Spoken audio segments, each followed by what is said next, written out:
오늘 우리가 사도행전 12번째 시간으로 예수의 이름으로 라는 제목으로 같이 말씀을 나누도록 하겠습니다. 예수의 이름으로. 우리가 사도행전 4장까지 오게 됐는데 1장에서는 부활하신 예수님께서 제자들과 40일 동안을 함께 하시면서 하나님 나라의 일을 가르치셨고 성령을 받으면 권능을 받고 땅끝까지 이르러 내 증인이 되리라 하셨습니다. 그리고 2장에서 오순절날 성령 강림 사건을 통하여서 제자들이 다 다른 언어로 하나님의 큰 일을 말하기 시작했습니다. 그리고 베드로의 첫 번 설교를 통해서 사람들이 마음이 찔리고 회개하여 우리가 어찌할꼬 하며 3,000이나 되는 사람들이 세례를 받는 일이 있었습니다. 그리고 3장에서는 베드로 요한이 정한 시간에 성전에서 기도하기 위해 들어가다가 미문에 앉아있는 안진뱅이를 보고서 그가 원하는 은과 금이 아닌 베드로 요한이 있는 나사렛 예수 그리스도의 이름을 그에게 주었을 때 그 이름의 능력과 그 이름을 믿음으로 그 안진뱅이가 일어나는 역사를 우리가 보았습니다. 그때 사람들이 솔로몬 행각에 모여서 베드로 요한을 주목하자 베드로가 한 말이 뭐였어요? 왜 우리를 주목하느냐? 우리를 주목할 것이 아니라 살아나신 예수 그리스도를 주목하라. 그렇게 베드로가 설교했고 오늘 4장에서 이제 사도들이 백성들에게 하나님의 말씀을 전하고 있을 때에 잡혀가게 됩니다. 이제 사도행전에서 본격적으로 핍박이 시작되는 게 나오죠. 사도들이 백성에게 말할 때 그랬는데 설교하고 있을 때겠죠. 제사장들과 성전 맡은 자와 사두개인들이 찾아옵니다. 이 사람들은 당시 종교적 특권층이었어요. 사두개인들은 특별히 성전을 관리하는 최고 지배층이었고 로마를 배경에 두고 있어요. 그래서 이 사람들은 예수님께서 성전에 들어와서 성전을 다 엎으실 때도 이 베드로에게 질문했던 질문과 똑같은 질문하지요. 무슨 권세로? 도대체 누구를 백으로 두고서 이런 일을 하느냐? 그렇게 물었던 사람들이에요. 왜냐하면 자신들은 로마를 뒷배로 두고 로마의 힘을 얻고 이 일을 하고 있는데 너희들은 도대체 누구를 뒤에다가 힘을 얻고 이런 일을 하고 있느냐고 묻는 거예요.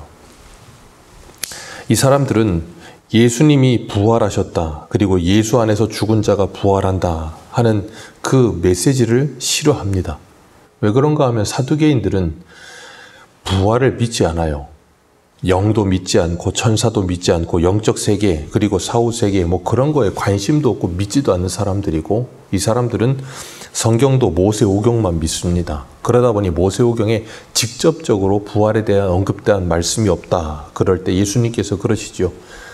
너희들이 모세 때 하나님께서 아브라함의 하나님, 이삭의 하나님, 야곱의 하나님이라 하시는 그리고 죽은 자의 하나님이 아니라 살아있는 하나님, 살아있는 자의 하나님이라는 말을 들어보지 못했느냐. 그게 바로 부활의 주님이시다라고 가르치시죠. 그런데도 이 사람들은 그 부활을 믿지 않아요. 그렇기 때문에 지극히 현세적이죠. 그래서 이 땅에서 잘 사는 게 중요한 거였어요. 그러다 보니 자신들이 가진 특권, 자신들이 가진 물질, 자신들이 가진 어떤 종교적 신념 그런 걸 굉장히 중요하게 여기는 사람들. 근데 자기들이 가지고 있는 신념을 제자들이 뭐예요? 전면에서 반박하는 거예요. 자신들은 부활이 없다 그러는데 부활이 있다고 전하니까 당연히 싫어하겠죠. 그래서 그 제자들을 잡아가는 겁니다. 근데 밤이 됐어요. 해가 지니까 재판을 하지 못하고 이튿날까지 가두었다 그랬습니다. 유대인들의 이 법에 보면 해가 지고 나면 재판을 못하는 법이 있어요. 근데 예수님은 한밤중에 재판을 하지요. 말도 안 되는 불의한 재판이었어요.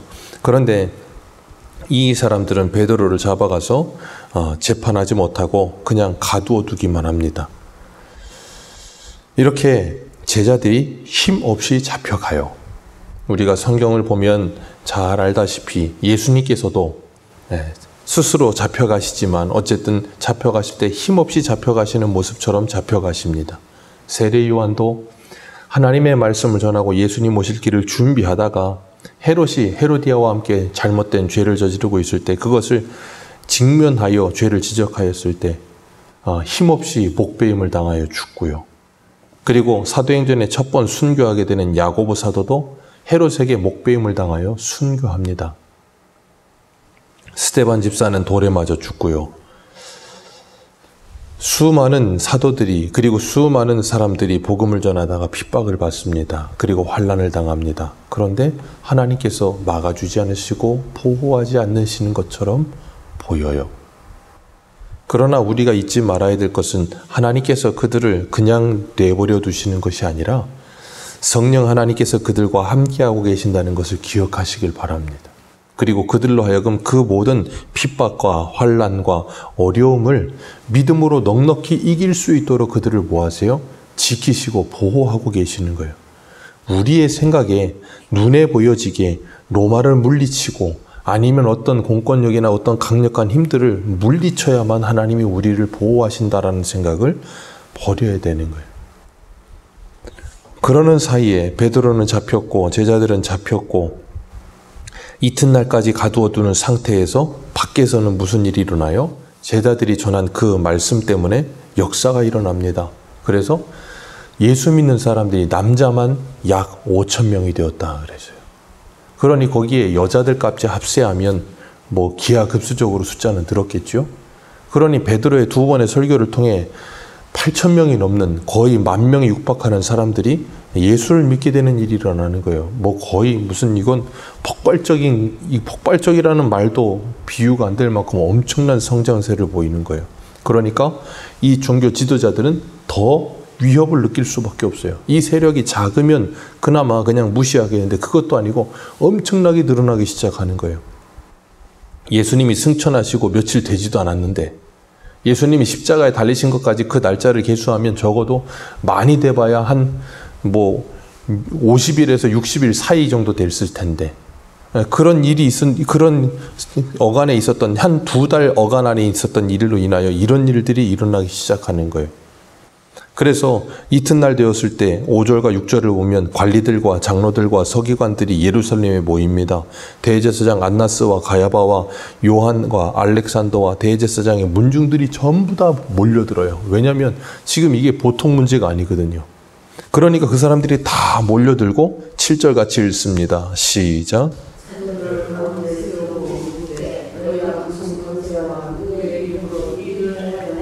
네. 지금 이 5절과 6절만 읽어봐도 사람들이 얼마나 많이 몰렸는지 아시겠죠? 그렇게 떼거지로 막 몰려왔는데 그 사람들이 삥 둘러싸고 사도들을 그 한가운데다가 마치 둘러싸가지고 뭐 큰 일을 벌일 것처럼 한가운데다 몰아놓고 지금 묻는 거예요. 그러면 그 묻기 전에 그 상황만으로도 어떻게 해서 사도들은 엄청난 중압감을 느끼겠죠. 이거 잘못하다가는 큰일 나겠구나 하는 생각이 들 거란 말이에요. 그런 상태에서 그들이 물어요. 무슨 권세와 누구의 이름으로? 도대체 너희들은 누구를 믿고 이런 일을 했느냐라고 말을 하니까 8절 말씀. 이에 베드로가 성령이 충만하여 이르되 백성의 관리들과 장로들아 하면서 담대하게 이야기합니다. 여기서 중요한 것 베드로가 성령이 충만하여. 방금 전에 말씀드렸죠. 잡혀갔을 때 무력하게 잡혀가는 것 같았고 하나님이 막아주시지 않는 것 같았으나 이미 그들과 누가 함께 하셨다고요? 성령께서 함께 하셨어요. 그리고 나니까 사람들이 두렵질 않은 거예요. 왜? 하나님이 계시니까요. 하나님이 계시고 하나님이 내 편 되시고 하나님을 경외하며 하나님을 두려워하는 사람은 절대 사람을 두려워하지 않습니다. 그러니까 하나님은 지금 이들과 함께 하시면서 이들을 지켜주고 계시고 악한 자들이 그들을 건드리지 못하도록 하나님이 뭐하고 계세요? 함께 하고 계시는 거예요. 우리가 잊지 말아야 되는 것은 우리가 세상을 향해 세상을 보면서 사람을 보면서 두려워하는 이유는 딱 하나예요. 하나님을 경외하지 않아서 그래요. 이들이 말한 것처럼 무슨 권세와 누구의 이름으로? 하나님의 권세와 예수 그리스도의 이름을 가진 사람들은 세상을 두려워하지 않습니다.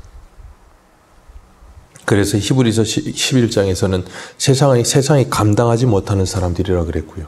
그 대표적인 사람이 비교를 하자면 우리가 지금 이제 사무엘 상하를 하고 있으니까 이 사무엘 상을 비교해 보자면 사울과 다윗이에요. 사울은 하나님을 두려워하지 않는 사람이었습니다. 그러다 보니까 사울은 골리앗을 두려워해요. 그런데 다윗은 하나님을 두려워하는 사람이었어요. 그러다 보니까 골리앗을 두려워하지 않습니다. 우리가 무엇을 두려워하며 살고 있는가? 우리가 무엇에 귀 기울이며 살고 있는가?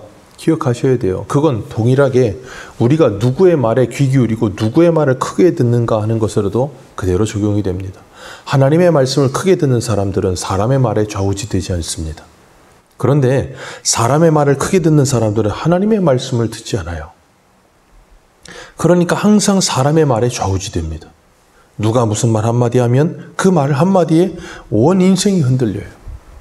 우리는 하나님의 말씀에 그렇게 우리의 인생이 온 인생이 흔들려야 되는 사람들이에요. 근데 하나님의 말씀은 아무리 우리에겐 매일같이 말씀하셔도 그 말 한마디에는 흔들리지 않는데 사람의 말에 내 인생 전체가 송두리째 흔들린다면 우리는 우리의 중심이 누가 있는지를 살펴보아야 됩니다.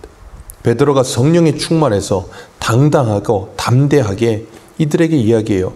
백성의 관리들과 장로들아 하면서 만일 병자에게 행한 착한 일이 대하여 이 사람이 어떻게 구원을 받았느냐고 우리에게 질문한다면 너희와 모든 이스라엘 백성들은 알아라. 베드로가 어디서 이렇게 담대한 생각이 나오겠어요? 성령에 충만하니까요. 불과 며칠 전에 예수님이 십자가에 돌아가셨을 때 베드로는 이 종교 지도자들이 두려워가지고 문을 닫고 그곳에 숨어가지고 제자들과 함께 모여있던 그런 사람이었어요. 왜? 예수님처럼 나도 잡혀가서 죽을까 봐. 그래서 마가복음 강의하면서 베드로를 멀찍이라고 제가 별명을 지었죠. 가까이 가지 않아요. 상관없는 사람처럼 보이려고 하는 거예요. 왜? 괜히 엮였다가 죽을 수도 있으니까. 그래서 예수님을 3번이나 부인하던 사람, 이게 2달 전입니다. 그런데 성령이 충만하고 나니까 그들 앞에 가서 담대하게 너희 모든 이스라엘 백성들은 알아라 그러면서 너희가 십자가에 못 박고 하나님이 죽은 자 가운데서 살리신 나사렛 예수 그리스도의 이름으로 이 사람이 건강하게 되어 너희 앞에 서느니라. 자기를 지금 상황이 자기를 가운데 두고 삥 둘러 수많은 종교 지도자들이 자기를 둘러싸가지고 지금 쳐다보고 있어요. 근데 그들을 향해서 너희가 십자가에 못 박은 2달 전에 너희가 십자가에 못 박은 그 예수가 하나님께서 그를 살리시고 그 예수의 이름으로 이 사람이 건강해졌다. 거의 뭐 전면에서 지금 도전하는 거예요. 부활은 없다고 믿는 사람들에게 지금 예수님 부활했고 그 예수님 너희가 죽인 그 예수님이 바로 하나님이 보내신 주와 그리스도 되신다. 그리고 그들에게 대놓고 이야기를 하고 있는 거예요. 이게 바로 성령의 권능을 받은 하나님의 사람들의 모습인 줄 믿습니다. 성령의 권능을 받으면 우리가 이 세상을 두려워하지 않고 세상 앞에 담대하게 하나님의 말씀을 전할 수 있는 거예요. 그건 어떤 것도 이길 수 있는 믿음이라고요? 죽음도 이길 수 있는 믿음이요. 왜요? 부활의 신앙을 가졌기 때문에 가능한 일이에요. 그래서 에베소서 3장 12절은 이렇게 말해요. 우리가 그 안에서 그를 믿음으로 말미암아 담대함과 확신을 가지고 하나님께 나아감을 얻었느니라. 담대함과 확신을 주는 그 믿음. 그래서 사도 요한은 요한일서 5장 4절에 무릇 하나님께로부터 난 자마다 세상을 이기느니라 그랬어요. 하나님께로부터 난 자가 세상을 이기는 그 이김은 승리는 이것이니 우리의 믿음이니라. 성령이 임하고 그 믿음이 있는 사람들은 세상을 이길 수 있는 놀라운 권능을 받아요. 그건 우리의 힘이 아니라 하나님께서 우리에게 선물로 주시는 것이고 성령이 우리 안에 내주하실 때 가능한 일이라는 거예요. 그러니까 이건 베드로 개인의 힘과 능력이 아닙니다.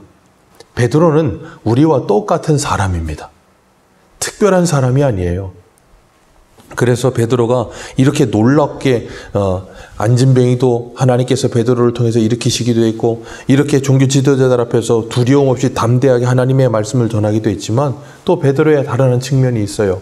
우리 갈라디아서 2장 한 군데 한번 보겠습니다. 갈라디아서 2장 11절.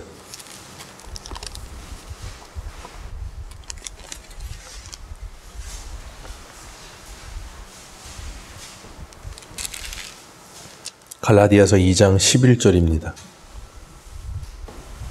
11절에서 13절 우리 같이 읽겠습니다. 갈라디아서 2장 11절에서 13절입니다. 시작. 게바가 안디옥에 이르렀을 때에 책망할 일을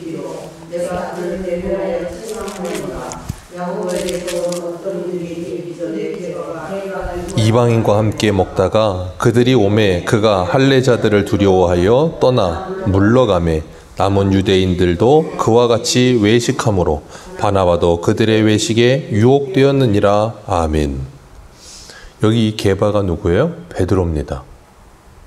자, 베드로가 성령에 충만하였을 때 2번 설교에 8,000명이 회심을 했어요. 그리고 성령에 충만하여 종교 지도자들이 자기를 둘러싸고 있는데 두려움 없이 담대하게 너희가 십자가에 못 박은 그 예수를 하나님이 살리셨고 그가 주와 그리스도 되어서 이 사람을 고쳤다라고 담대하게 선포하던 그 베드로가 지금 이방인들과 같이 밥 먹다가 예루살렘에서 야고보가 보낸 사람들, 그 할례자들이 두려워서 뭐예요? 도망칩니다. 이게 베드로예요. 그러니까 우리는 성령을 받고 하나님의 사람이 되면 그 사람이 갑자기 완전히 새 사람이 돼서 슈퍼맨이 되는 줄 착각합니다. 아닙니다.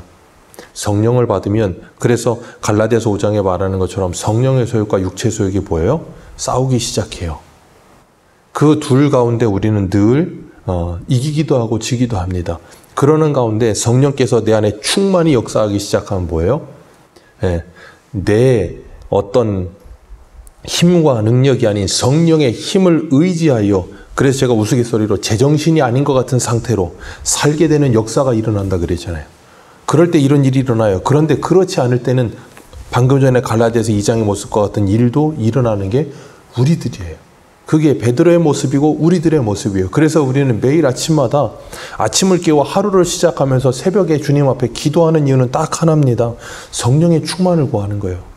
오늘 하루도 내가 하나님의 사람답게 세상을 두려워하지 않고 하나님을 두려워하며 세상의 말에 휘둘리지 않고 하나님의 말씀에 붙들린 사람으로 그 말씀의 통치를 받도록 성령의 충만을 달라고 기도하는 거예요. 그래야 우리는 매일같이 성령의 충만한 하나님의 사람이 되어 이 세상 앞에 담대하게 나아갈 수 있어요. 오늘 이 베드로는 그들 앞에서 담대하게 이 복음을 전하면서 너희가 십자가에 못 박은 그 예수, 그러면서 뭐라 그래요? 11절 같이 읽습니다. 오늘 본문 11절입니다. 시작. 이 예수는 너희 건축자들의 버린 돌로서 집 모퉁이의 머릿돌이 되었느니라. 아멘. 집 모퉁이의 머릿돌이 되었느니라. 그래서 모든 교회의 기초석이 되었느니라 라고 이야기해요. 그러면서 12절에 베드로가 분명하게 복음을 전하죠. 다른 이로서는 구원을 받을 수 없나니 천하 사람 중에 구원을 받을 만한 다른 이름을 우리에게 주신 이 없습니다. 그러니 뭐 하라는 거예요? 너희들 이제 회개하고 예수를 믿어라 그 말하고 있는 거예요. 이 사람들이 지금 어떤 사람들이에요? 예수님을 십자가에 못 박는데 가장 앞장섰던 사람들이에요. 그러니까 베드로에게는 어떤 사람과 같은 존재겠어요? 원수와 같은 존재입니다. 싫겠죠. 이 사람들한테 복음을 전하고 싶겠습니까? 요나 같으면 그냥 차라리 저를 죽여주세요 그랬을 거예요. 저런 놈들이 예수를 믿는다면 저 같으면 그냥 죽겠습니다 그랬을 겁니다. 근데 베드로가 그런 그들에게 지금 뭘 하고 있어요? 단도직입적으로 그들 앞에서 한가운데 서서 복음을 전하고 있어요. 성령의 권능이 임하면 원수를 사랑하라 하시는 주님의 말씀이 우리 안에서 이루어지는 역사가 일어나게 될 줄로 믿습니다. 우리도 때로는 미운 사람이 있고요. 싫은 사람이 있고요. 마주치기 싫은 사람도 있습니다. 복음을 전하고 싶지 않은 사람도 있을 거고요. 어떨 때는 저런 사람은 교회 안 왔으면 좋겠다 싶은 생각이 있을 수도 있어요. 그런데 중요한 건 성령의 충만을 받으면 그런 사람들을 끌어안게 될 줄로 믿습니다. 그건 내 육신적인 힘이나 내 어떤 노력으로 되는 게 아니고요. 성령으로 말미암아 가능한 일이에요. 그럴 때 성령으로 말미암아 교회는 하나 되어지는 줄로 믿습니다. 막힌 담이 허물어지는 줄로 믿습니다. 우리가 그 일을 하기 위해 매일 아침을 깨워 하나님께 기도하는 거예요. 그럴 때 하나님은 우리를 하나 되게 하시고 이 세상을 품게 하시고 세상을 미워하거나 싫어하는 것이 아니라 긍휼히 여기며 불쌍히 여기며 그들에게 복음을 전하게 하시는 거예요. 그걸 구령의 열정이라고 하죠. 예수 그리스도의 이름으로만 구원을 받습니다. 천하 다른 이름을 주신 일이 없습니다. 이 복음을 오늘도 우리를 둘러싸고 있는 이 세상의 한가운데서 외쳐야 되는 거예요. 마치 베드로를 둘러싼 종교 지도자들 가운데서 너희가 무슨 권세와 누구 이름으로 이런 일을 하느냐? 우리는 하나님의 권세와 예수 그리스도의 이름으로 이런 일을 한다라고 담대하게 세상을 향해 외치는 거예요. 그게 전도입니다. 그게 선교입니다. 어떻게 가능하게 하신다고요? 성령으로 충만하여 성령의 권능을 받고 어떤 것도 그들을 막을 수 없는 그 놀라운 성령의 권능으로 이 세상을 넉넉히 이기며 살아가는, 그리고 그들에게 복음을 담대하게 전하는 저와 여러분들 되시기를 축복합니다. 기도하겠습니다.